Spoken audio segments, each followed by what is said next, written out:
ठीक है। मेरा परिचय ये है कि मेरा घर हो गया चितौली, ठीक है, चितौली घर हो गया मेरा, गांव चितौली, ठीक है। और इनिशियली प्राइमरी एजुकेशन जो मेरा हुआ मेरे गांव के स्कूल से हुआ, सरकारी विद्यालय चितौली। हम ये किस लिए बता रहे हैं, ताकि आप लोग अपने से कोरिलेट कर सकें। ये नहीं कि हम जेम्स में पढ़े हैं, डीएवी में पढ़े हैं, कोई सासाराम के टॉपर स्कूल में पढ़े हैं, नहीं। राजकीय मध्य विद्यालय चितौली, उसके बाद high school Tilauthu. High school Tilauthu 2001 batch के हम लोग हैं सारे, 2001 बैच के हम यहाँ तिलौथू हाई स्कूल के टॉपर। अब आ रहे हैं मुद्दे पे, ठीक है। उसके बाद हम लोग हैं सासाराम पढ़ने, सासाराम एसटी जैन कॉलेज में 11th-12th वहाँ से किए। तो जब हम 11th-12th कर रहे थे तभी मैट्रिक पे निकलता था एयरफोर्स का टेक्निकल नॉन टेक्निकल, तो हम टेक्निकल क्वालिफाई किए। उसके बाद हम एयरफोर्स में चले गए। उसके पहले अब आइए फिर से, उसमें क्या होता है कि बचपन से ही थोड़ा तो कुछ सपना होता है क्या बनना है क्या करना है। तो हम नवोदय नेत्रहाट की तैयारी करते थे, आप लोगों को मालूम होगा। तो नेत्रहाट पहले होता था, नेत्रहाट हो जाएगा। तो बचपन से ही था कि कुछ करना है, बढ़िया क्लास 1 ऑफिसर बनना है। और ये इसलिए था कि मेरे घर में अच्छे पढ़े लिखे लोग हैं। मेरे पापा होमगार्ड में सिपाही थे, होमगार्ड सिपाही जानते हैं ना आप लोग, बिहार पुलिस भी नहीं, उससे भी नीचे। लेकिन मेरे घर में तो मेरे अंकल अभी वो दरोगा रिटायर हुए हैं, फिर अभी तो बहुत लोग भी 4-5 लोग टीचर हैं, सरकारी टीचर भी रिटायर हुए हैं, मतलब अभी है। तो पढ़ाई का लेवल तभी था, लेकिन नौकरी में बहुत कम लोग थे। तो जो विद्यार्थी अच्छा होता है पढ़ने में, उसको सब कोई मार्गदर्शन देता है। तो मेरे भैया लोग थे, वो अच्छे से पढ़ाए लिखाए, समझाए कि ऐसे करना है, और पढ़ाई में ठीक था। तो जो मेरा मेन मकसद था कि क्लास 1 बनना है, वो बचपन से ही था, ये हम आप लोगों को बताना चाहते हैं। लेकिन अब आर्थिक स्थिति तो सबकी अच्छी नहीं रहती है। अब पापा तो होमगार्ड में है ना, कहाँ से जाइएगा कि बड़े बड़े स्कूल में पढ़ें। लेकिन जहाँ भी हैं मेहनत करके सोचना नहीं है। तो पढ़ाई में पैसा कभी बाधा नहीं है, ठीक है। आप लोग को लगता होगा, तो हम बताना चाह रहे हैं कहीं भी नहीं, कभी भी नहीं रहेगा, ठीक है। नंबर 1। तो हम जब वहाँ गए एयरफोर्स में, तो ट्रेनिंग हो गया। बाद में तो पता हुआ कि भाई जवान भी भर्ती हुए ना, अफसर तो बनना है। तो ये नहीं कि एयरफोर्स की नौकरी हो गया, अब तो हम सेटल हो गए, सब कुछ बोला एयरफोर्स में बन गया। नेवी में भी मेरा हुआ था, लेकिन हम अपना छोड़ के एयरफोर्स में ज्वाइन किया। तो 2002 में मेरा एयरफोर्स में हो गया। उसके बाद +2 किए, कंप्लीट किए, उसके बाद एयरफोर्स में चले गए। उसके बाद फिर पोस्टिंग आ गया पुणे, वहाँ पुणे यूनिवर्सिटी से ग्रेजुएशन किए। वही एक टर्निंग पॉइंट था कि मौका मिल गया आपको ग्रेजुएशन करने का, नहीं तो मौका नहीं मिलता। अब ग्रेजुएशन करने के बाद एम क्या है, क्लास 1 बनना है। उसके पहले हम एनडीए भी दिए थे, एनडीए का रिटन नहीं क्वालिफाई किए। ऐसा नहीं कि इंटेलिजेंट है तो सब एग्जाम पास कर दीजिएगा। असफलता भी बहुत ज़रूरी है, ताकि आपको लगे झटका एक बार, नहीं तो आप सोचिएगा ओवर कॉन्फिडेंट हो जाएगा, हम तो इंटेलिजेंट है। जब बड़े तालाब से निकल के समुद्र में कूदिएगा तो आपको पता चलेगा कि मैं कहाँ पे स्टैंड करता हूँ, ठीक है। तो जब वहाँ गए हम लोग, तो फिर देखेंगे एनडीए में तो फेल हो।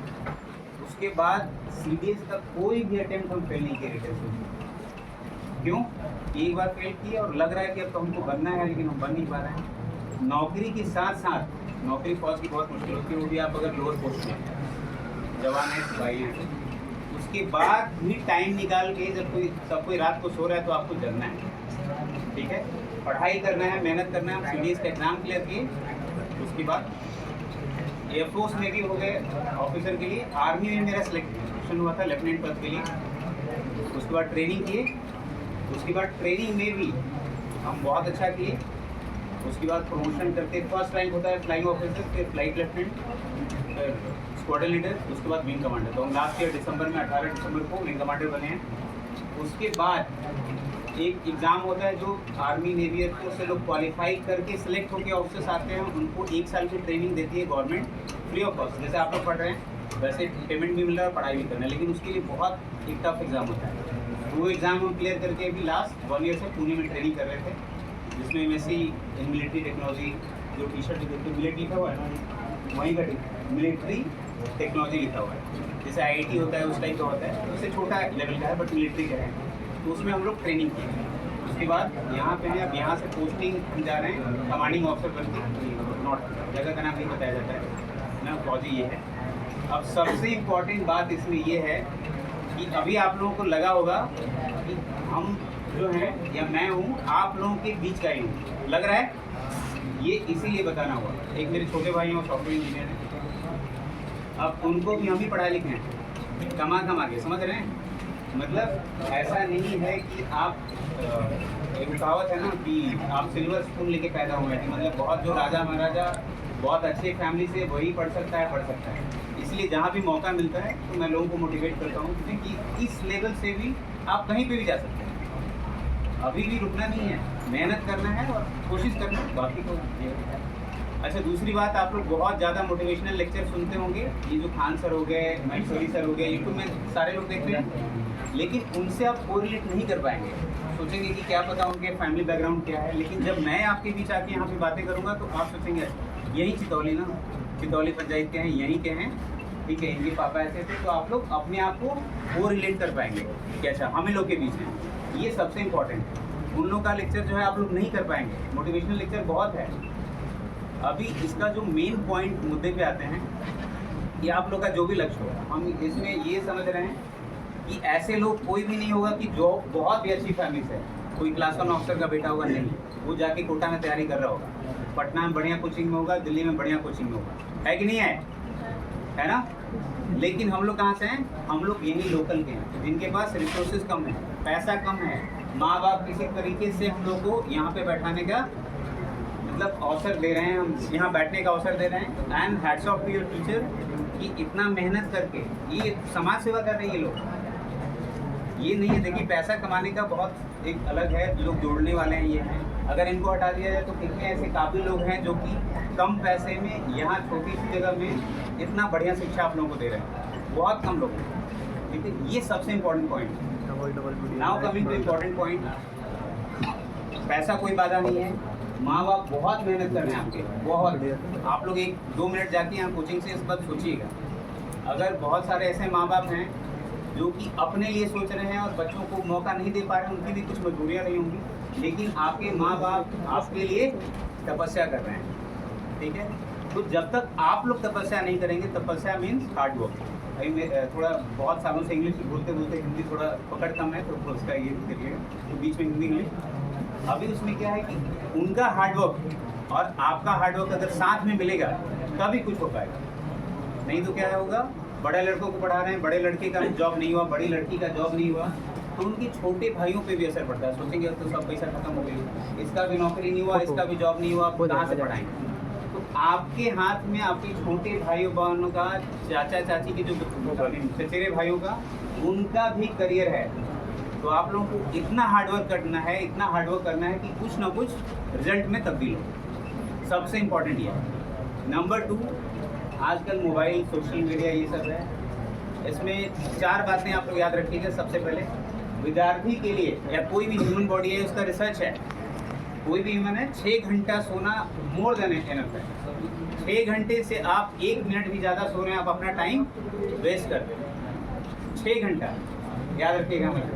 आप आज से कोशिश करिए, अगर 10 घंटा सो रहे हैं तो एक ही दिन में 6 घंटा नहीं करिएगा, धीरे धीरे करके 6 घंटा से ज़्यादा सोना नहीं है, उसमें आप टाइम वेस्ट करें। नंबर 2, आप मोबाइल से जो पढ़ते हैं उसमें डिस्ट्रैक्शन बहुत है। डिस्ट्रैक्शन समझ रहे हैं ना आप? इधर उधर भटकावा बहुत है, उसमें यूट्यूब का ऐड आएगा, इधर उधर सोचिएगा, 2 मिनट व्हाट्सएप देख लेते हैं, रेडिएशन भी है, इंस्टा देख लेते हैं, नॉट रिक्वायर्ड। मोबाइल से जितना कम से कम पढ़िए, बुक से पढ़िए। हमारे ज़माने में मोबाइल नहीं था, हमने किताब से पढ़ा, नहीं जा किताब अंडरलाइन कर कर तो 4 बार किताब में पूरा ब्लू ऐसे लगता था कि उसी को इतना बार पढ़ गए हैं। हम भी पढ़े हैं रत्न सागर, लुसेंट, ये सब जो जीके है ना, इसी से।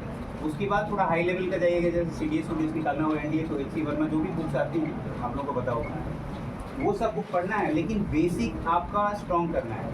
नंबर 1 क्या था? 6 घंटे से ज़्यादा सोना नहीं है। नंबर 2 क्या है? मोबाइल का यूज़ कम करना है, ज़्यादा बुक पर डिपेंडेंट हुई। जहाँ डाउट हुआ चलो, उसके बाद जहाँ डाउट हुआ उतना देर के लिए मोबाइल देखे, उसको साइड में रखिए। बात पे अच्छा, उसमें मोबाइल में क्या डिस्ट्रैक्शन है? आप बहुत सारा ग्रुप ज्वाइन कर लेते हैं, ठीक है, उसमें मैसेज आता रहता है, ठीक है, मेरी डिस्ट्रैक्शन देख लीजिए। मोबाइल नहीं होता तो ये नहीं होता है ना, yes, बहुत तरह का डिस्ट्रैक्शन है। नंबर 3 जो आपका है टाइम मैनेजमेंट। टाइम मैनेजमेंट इसलिए इम्पोर्टेंट है कि सबके पास भगवान 24 घंटा दिए हैं। इसी 24 घंटा में कोई क्या बन रहा है? अब्दुल कलाम बन रहा है। उनके पास 26 घंटा नहीं था, यही 24 घंटा है, ठीक है। और जो लोग अनसक्सेसफुल रहे हैं किसी तरीके से, उनके पास भी भगवान ने 24 घंटा दिया है। इस 24 घंटा को आप कैसे मैनेज कर रहे हैं सबसे इम्पोर्टेंट है। अब टाइम मैनेजमेंट के लिए बचपन से हम लोग कर रहे हैं, उसका टाइम टेबल बनाइए, ये कीजिए वो कीजिए, लेकिन आपके दिमाग में जब तक नहीं रहेगा कि ये टाइम इम्पॉर्टेंट है, इस टाइम इज मनी, सबको इनको पता है। ये टाइम से मैं दूसरा बात ये बोलना चाहूँगा कि अभी आप लोग 14, 15, 16 साल के हैं। अभी आप लोग देखे होंगे कि आपसे 10 साल बड़े जो 24, 25, 26 वाले भी हैं, उनका देखिए और उनसे बात कीजिए। जो फेलियर हो चुके हैं, जो कोशिश कर चुके हैं, उनको नहीं मिला, आप बोलेंगे अब तो एज निकलना जा रहा है, यार उसी टाइम मेहनत कर लिया था, 1 नंबर के लिए छट गए। ओलंपिक में 30 सेकेंड का 10th हिस्सा में भी लोग गोल्ड मेडल नहीं मिलता है ना। ये सब चीज़ें आप लोगों को पता है। तो टाइम मतलब टाइम की 4-5 तरीके हैं। टाइम मैनेजमेंट हो गया, दूसरा टाइम जो अभी का टाइम है दोबारा नहीं आएगा, दूसरा इंपॉर्टेंट हो गया। तीसरा टाइम जो आपका है आप तो वापस नहीं लौटा सकते, दूसरा टाइम मैनेजमेंट हो गया। तीसरा टाइमिंग फॉलो की। मिलिट्री आदमी हमारे से 2 मिनट लेट हो गया, हम सत्या भैया को बोले, चितौली से आ रहे थे, रास्ता में गाड़ी से आ रहे थे तो भैंस से मिल गई, तो गली में थोड़ा रुकना पड़ गया, हम बोले कि 2 मिनट लेट हो गया। ये आप जिस दिन लाइफ में कर लीजिएगा। बस पकड़ना होता है, ट्रेन पकड़ना आधे घंटे पहले जाते हैं। जब आपको पढ़ना है 1 घंटा पहले आइए, दिमाग में रहना चाहिए 1 घंटा पहले, 1 मिनट मिस नहीं करेंगे। 6 बजे अगर जगना है, 6 बजे रूटीन पढ़ना है, 5:45 बजे एकदम किताब लेके तैयार है। ये तीसरा टाइम का पार्ट हुआ, ठीक है। तो क्या क्या बात बताएं, 3 चीज़ बता चुके हैं। फर्स्ट, सोना 6 घंटा है, उसमें कोई आपकी लाइफ में दिक्कत नहीं। दूसरा क्या है, तीसरा क्या है, चौथा बताएंगे हम मोटिवेशन। एक जो IAS का तैयारी करता है, पता है वो क्या करता है, तभी आप लोग वीडियो में देखेंगे। पहले तो लाल बत्ती होता था, सबको तो लाल बत्ती हट गया। लाल बत्ती खरीद के लेके आता था 200 रुपये का, इलेक्ट्रिशियन की दुकान से जो GM की गाड़ी पे लगता है ना, वो रखता है अपने सामने। मोटिवेशन बता रहा हूँ। जो हम लोग तैयारी करते थे, तो मैं फ्लाइंग के लिए नहीं लिया था, वो बीच में मिस कर गया, मैं पायलट के लिए सिलेक्ट हुआ था, वो मेडिकली कुछ हो गया था, नहीं तो मैं अभी क्या हुआ कि वो लोग अपना जो रैंक होता है ना, जो IAS का तैयारी कर रहा था, वो लाल बत्ती अपना सामने रखता है ताकि वो ध्यान से भटके नहीं। आप जो भी तैयारी कर रहे हैं वो अपने बुक के, आप जहाँ भी पढ़ते हैं, जहाँ नक्शा उक्सा रखते हैं, आप फार्मूला जैसे देख के चिपकाते हैं, वहीं पे वो रखिए ताकि आप अपने पद से हटके नहीं। जब भी आपको थोड़ा सा लगे कि मैं डाइजेस्ट हो रहा हूँ, उसको देखिए, बोले मेरा टारगेट है, तभी अपने आप को सेल्फ मोटिवेटेड रखिए। सेल्फ मोटिवेटेड रखना बहुत ही मुश्किल है। ध्यान आपका भटकता रहेगा, आप सोचेंगे अरे ये नहीं, ये तो एग्जाम में यार 2 बार दे लिए, अब नहीं होगा, चाहिए अभी कर लेते हैं, वो कर लेते हैं, पापा का प्रेशर है, जल्दी से करो नौकरी, सही हो रहा है, ये सब्जेक्ट हमको टफ लग रहा है, ये सब आपके डेली आएगा। इंसान के दिमाग में 5000 थॉट आता है डेली, ये रिसर्च है। 5000, लेकिन आपको उसको कंट्रोल करना है नहीं, हमको ये करना ही करना है। अगर 11th-12th का तैयारी कर रहे हैं, अगर 75% लाना है हमको, 95% लाना है, तो 95% वहाँ लिख के चिपका दीजिए, ठीक है। सबसे इम्पोर्टेंट 4 चीज़ मात्र हम बताए हैं, ठीक है। और अब इसके बाद आप लोग को जो पूछना है अब उसके दौरान हम बताएंगे, नहीं तो ऐसे लगेगा हम ही इससे बात कर रहे हैं, ठीक है। चलिए आप लोग अपना हाथ उठाइए और पूछिए। एयरफोर्स के बारे में पूछना है, army, navy, civil services,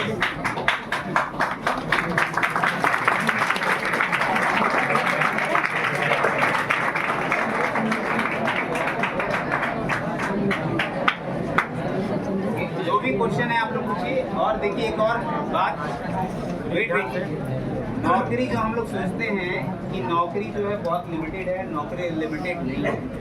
government में बहुत तरह की नौकरी होती है जो हम लोग को जानकारी नहीं होता है। हम लोग जब पढ़ते थे तो लगता था कि सिर्फ मेडिकल इंजीनियरिंग कर लीजिए, जो अच्छा स्टूडेंट है मेडिकल इंजीनियरिंग कर लेगा, डॉक्टर इंजीनियर बन जाएगा। नहीं, साइंटिस्ट बन सकते हैं, बहुत तरीके की चीज़ें, बहुत मतलब भांति भांति के जॉब है, बहुत तरीके का जॉब है। जब आप आगे बढ़िएगा, यहाँ से अच्छा करते जाइएगा तो आपका वेट प्लीज टेक वाइट, तो आप जैसे आगे बढ़ते जाइएगा आपका रास्ता खुलता जाएगा, आपके पास फिर ऑप्शन दिखेगा, अच्छा ये भी बन सकते हैं, ये भी कर सकते हैं, ये भी कर सकते हैं। अभी आपके पास लिमिटेड रास्ते हैं। आप लोग 11th-12th के स्टूडेंट हैं, है ना। आप लोग का एम क्या है? कोई इधर से एक गर्ल्स बताइए, कोई एम क्या है अभी?